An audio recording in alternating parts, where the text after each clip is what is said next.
couple things I want to ask you about that are in the news. One is Afghanistan. After this latest incident, I mean, you're hearing it from a lot of sides.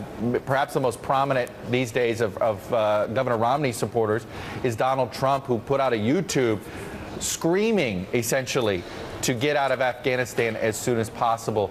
Have you rethought your position on Afghanistan? Well, it's not a matter of whether we're going to leave Afghanistan. We're going to leave, but it's how we leave.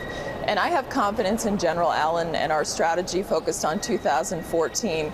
We cannot afford that country to become a launching pad again for terrorist activity for the Taliban and Al-Qaeda. Right. And so I think it's incredibly important that we follow General Allen's advice and the strategy we have set forth for 2014.